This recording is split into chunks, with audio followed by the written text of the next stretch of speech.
Hello guys, so in this video I'm going to be talking about why people don't invest in real estate. And I'm going to make this video very fundamental and I'm going to be very frank. No biasment.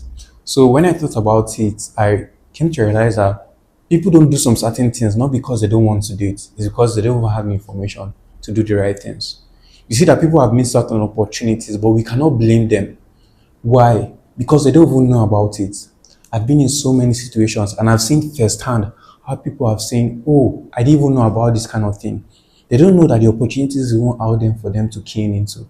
I think that's very important. We can't just accuse people of not doing the right things. So there's also ignorance. That's exactly why I'm here. So I'm really passionate about putting the right information out there for people because I really understand that people miss out on investments, not because they want to, but because they don't even know the right things to do. They don't know the right metrics to look out for.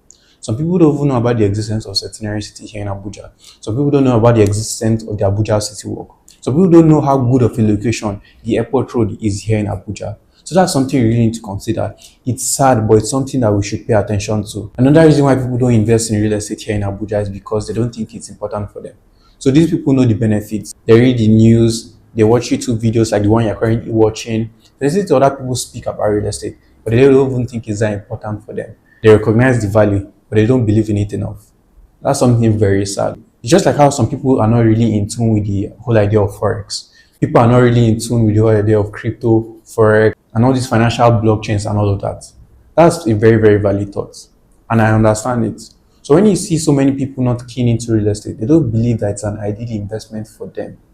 But it's really sad because, like I always say, the best predictor of future behavior is past behavior. That's something people really need to understand. So look at the data from the past. People who have invested in real estate 10, 15 years ago, look at the kind of portfolio that they have right now. So the reason why people may not intend to invest in the likes of Forex, crypto, and stuff like that is that they are digital assets. And I think that's a very valid reason not to do that. Immediately I started this video, I said I'm going to be very frank. I'm going to understand things from people's perspective, while also saying some of the underlying reasons why people don't still invest in real estate. So this is not a topic on Forex or blockchain and all of that. We're specifically talking about real estate here in the city of Abuja. So the segment that we're currently on is that people actually know what real estate is, but they don't believe in it enough. And the right way to see things like this is by looking at past behavior. Like I said, the data is there. Land prices are there.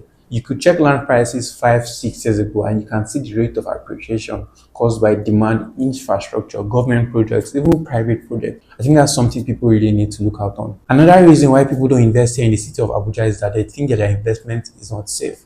So they think that even if they're keying into certain projects, the government will come and take those projects from them because they have heard of many cases where these kind of things have happened in real time. Like I said, these are very valid thoughts. But there's something people really need to understand. Yes, there have been cases where government take properties, but they will not take up any kind of properties. What the government does is that they take up properties that have not met the standard. They take up properties where people have cut corners to have them in terms of documentation, because we see this a lot. I made a video concerning the 485 land title documents the FCT minister revoked in area councils. And this is a perfect example of what I'm talking about. But then you can't just accuse the government or the FCT minister for doing this. We've seen a lot of valid reasons why the FCT minister did what he did. Double allocations were happening, fraud, fake signatures on documents, and all of that. These are really valid reasons. So this is why people don't understand why the government are doing some certain things they are doing. The government have really valid reasons for doing some of the things they are doing. And it's all for our best interest. And so I really hope and wish that people can see these kind of things in this perspective.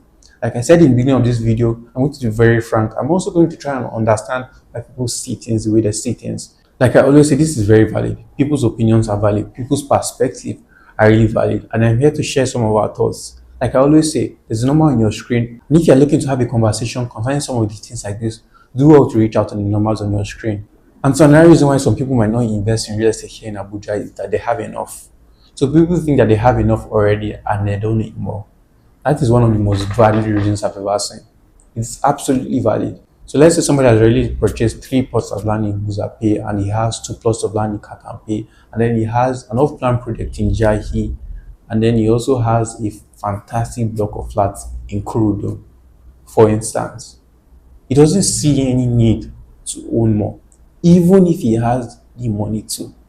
But there's something very important about wealth creation, and it is that it compounds. And so one of the greatest regrets that people have about real estate is not that they could not afford it. it is that they could not buy more.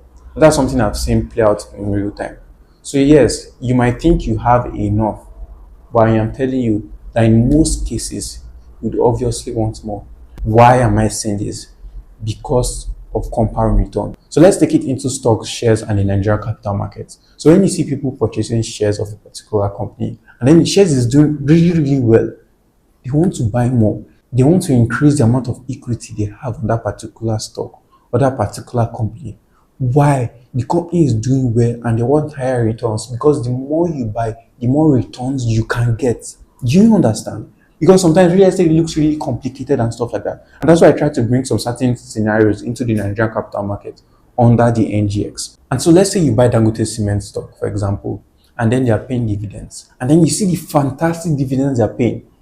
If I'm not mistaken, I think Dangote has paid one of the highest dividends so far in the history of this country. And then when you see some of the things happening, what investors tend to think on every dividend payout is that they should have bought more. Why? Because that would increase the number of dividends they have on that particular equity. And it is the same for real estate, because it will also increase the kind of appreciation you get on that property and also the kind of passive income you're going to get on that property. These are the kind of ways to look at things like this. And I think these are really important for me. And all I hope is that this is really important for you. So like I said, if this is a conversation you like to have, do well to reach out to the numbers on your screen. I remain Bolo Atifiare. And as always, I'll see you guys in the next one. Bye-bye.